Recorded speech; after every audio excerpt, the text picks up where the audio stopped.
नमस्कार दोस्तों, काशी विश्वनाथ मंदिर और ज्ञानवापी मस्जिद इन दो प्रमुख स्थलों का ऐतिहासिक संबंध भारतीय सांस्कृतिक विरासत में यूनिक पन्ने खोलते हैं। 1669 में औरंगजेब के आदेश से काशी विश्वनाथ मंदिर को मस्जिद में बदल दिया जाता है। इसका रिकॉन्स्ट्रक्शन 1735 में रानी अहिल्याबाई द्वारा किया जाता है। इसके बाद 1776 और 1978 के बीच इंदौर की रानी अहिल्याबाई होलकर ने इस स्थल का रेनोवेशन किया, जो हिंदू मुस्लिम एकता की यूनिक उदाहरण है। हाल ही में एसआई सर्वे ने साबित किया है कि इस स्थल पर हिंदू धरोहर का फुल ऑफ प्रोप्स नटी पर्चे इंट्रोडक्शन है, जो सांस्कृतिक प्रोस्पेरिटी का नया पहलुआ खोलता है। आखिरकार इस मस्जिद और मंदिर के पीछे का कारण क्या है, जो इस समय इतना विवाद चल रहा है? आइए समझने की कोशिश करते हैं दोस्तों। The mosque case, the Gyanvapi mosque case. Around 55 stone sculptures of Hindu deities have been found, and in the mosque complex located in state of Uttar Pradesh. नहीं करने का कोई कारण नहीं बचता कि इस जगह की प्रकृति आज भी मस्जिद की नहीं, मंदिर की है। काशी विश्वनाथ मंदिर, इस प्रॉब्लम का कोई सोल्यूशन है? अगर हम उसको मस्जिद कहेंगे तो फिर विवाद होगा। मुझे लगता है कि भगवान ने जिसको दृष्टि दी है वो देखे ना। ज्ञानवापी दो शब्दों से मिलकर बना है। पहला है ज्ञान और दूसरा शब्द है वापी। कहा जाता है यहाँ एक तालाब था जिसे ज्ञान का तालाब कहा जाता था, इसलिए इसका नाम ज्ञानवापी पड़ा। कोर्ट के आदेश से ज्ञानवापी मस्जिद का सर्वे करवाया गया। सर्वे के बाद हिंदू पक्ष के लोगों ने यह दावा किया कि ज्ञानवापी मस्जिद से शिवलिंग मिला है। आर्जियोलॉजिकल सर्वे ऑफ इंडिया एसआई ने 18 दिसंबर वाराणसी जिला अदालत में ज्ञानवापी मस्जिद परिसर के वैज्ञानिक सर्वे पर अपनी रिपोर्ट सौंपी और एसआई की रिपोर्ट में कहा गया कि ज्ञानवापी मस्जिद में कुल 55 पत्थर की मूर्तियां मिली, जिनमें 15 शिवलिंग और विष्णु जी की 3 मूर्तियां, गणेश जी की 3 और नंदी की 2 मूर्तियां शामिल हैं। इतिहासकारों का मानना है कि 1194 मोहम्मद गौरी काशी में स्थित मंदिर को लुटकर तुड़वा दिया गया था। फिर से जब मंदिर बना लिया गया तो 1447 में जौनपुर के सरकी सुल्तान महमूद शाह द्वारा मंदिर को तोड़कर मस्जिद बनवाई गई। हालांकि इसको लेकर मतभेद है कि तब मस्जिद नहीं बनी थी, क्योंकि कुछ लोगों का मानना है कि 1669 में औरंगजेब के आदेश से मंदिर को तोड़कर आधे हिस्से में जामा मस्जिद बनाई गई। हालांकि मस्जिद को अलग से बनाकर मंदिर की नींव और मलुई को ही इसमें इस्तेमाल किया गया। मंदिर टूटने और मस्जिद बनने के करीब 125 ईयर्स तक कोई मंदिर नहीं बना था। इसके बाद साल 1735 में इंदौर की महारानी देवी अहिल्याबाई ने ज्ञानवापी परिसर के पास काशी विश्वनाथ मंदिर बनवाया। ज्ञानवापी मस्जिद का पहला जिक्र 1883-1884 के राजस्व दस्तावेजों में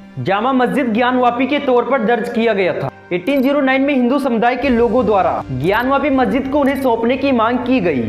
30 दिसंबर 1810 को बनारस के तत्कालीन जिला दंडाधिकारी मिस्टर वाटसन ने व्हाइट प्रेसिडेंट इन काउंसिल को एक पत्र लिखकर ज्ञानवापी परिसर हिंदुओं को हमेशा के लिए सौंपने को कहा था, लेकिन यह संभव नहीं हो पाया। 1936 में दायर मुकदमे पर साल 1937 के फैसले पर ज्ञानवापी को मस्जिद के तौर पर स्वीकार किया गया। साल 1984 में हिंदू परिषद के कुछ राष्ट्रीयवादी संगठनों के साथ मिलकर ज्ञानवापी मस्जिद के स्थान पर मंदिर बनने के उद्देश्य से राष्ट्रीय वीआईपी अभियान चलाया। साल 1991 में हिंदू पक्ष की ओर से हरिहर पांडे, सोमनाथ व्यास और प्रोफेसर रामरंग शर्मा ने मस्जिद और संपूर्ण परिसर में सर्वे और उपासना के लिए अदालत में एक याचिका दायर की। मस्जिद सर्वे के लिए दायर की गई याचिका के बाद संसद ने उपासना स्थल को कानून बनाया। तब आदेश दिया कि 15 अगस्त 1947 से पहले अस्तित्व में आए किसी भी धर्म की पूजा स्थल को किसी दूसरे में नहीं बदला जा सकता। फिर 1993 में विवाद के चलते इलाहाबाद हाई कोर्ट ने स्टे लगाकर यथास्थिति कायम रखने का आदेश दिया। साल 2018 में सुप्रीम कोर्ट ने आदेश की वैधता 6 माह के लिए बताई। साल 2019 में वाराणसी कोर्ट में फिर से इस मामले की सुनवाई शुरू हुई। साल 2021 में फास्ट ट्रैक कोर्ट ने ज्ञानवापी मस्जिद के आर्जियोलॉजिकल सर्वे की मंजूरी दी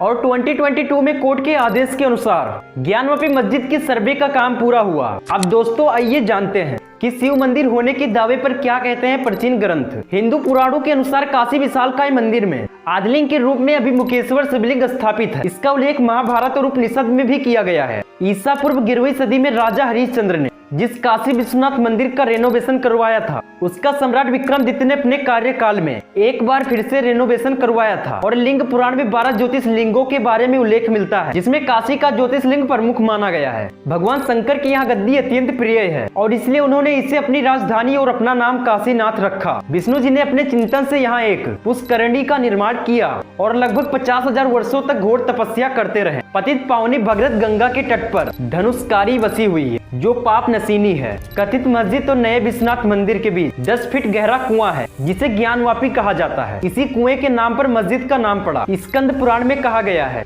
कि भगवान शिव ने स्वयं लिंग अभिषेक के लिए अपने त्रिशूल से ये कुआं बनाया था। कहते हैं कुएं का जल बहुत ही पवित्र है, जिसे पीकर व्यक्ति ज्ञान को प्राप्त हो जाता है। ज्ञान यानी बोध होना और वापी यानी जल। यहाँ भी कहते हैं कि शिव जी ने यहाँ अपनी पत्नी पार्वती को ज्ञान दिया था, इसलिए इस जगह का नाम ज्ञानवापी या ज्ञान का कुआं पड़ा। ज्ञानवापी का जल श्री काशी विश्वनाथ के ऊपर चढ़ाया जाता है। ज्ञानवापी मस्जिद आर्किटेक्चर मिश्रण है। मस्जिद की गुंबद के नीचे मंदिर की स्ट्रक्चर जैसी दीवारें नजर आती हैं और मस्जिद के खंभे भी हिंदू मंदिर की शैली में बने हुए हैं। साल 1991 में काशी विश्वनाथ मंदिर के पुरोहितों के वासंजों ने वाराणसी सिविल कोर्ट में याचिका दायर की। याचिका में कहा गया कि मूल मंदिर को 2050 साल पहले राजा विक्रमादित्य ने बनवाया था। 1669 में औरंगजेब ने इसे तोड़कर मस्जिद बनवाई। याचिका में कहा गया कि मस्जिद में मंदिर के अवशेषों का इस्तेमाल हुआ है, इसलिए यहाँ जमीन हिंदू समुदाय के लोगों को वापस दी जाए। और वादी पक्ष का दावा है कि मौजूद ज्ञानवापी आदि विश्वेश्वर का मंदिर है, जिसका निर्माण 2050 साल पहले राजा विक्रमादित्य ने करवाया था। काशी विश्वनाथ मंदिर को तोड़े गए हिस्से में मंदिर के चिन्ह और गर्भगृह में शिवलिंग होने की बात उठती रही है। British library, London library of Congress, Washington J Paul Getty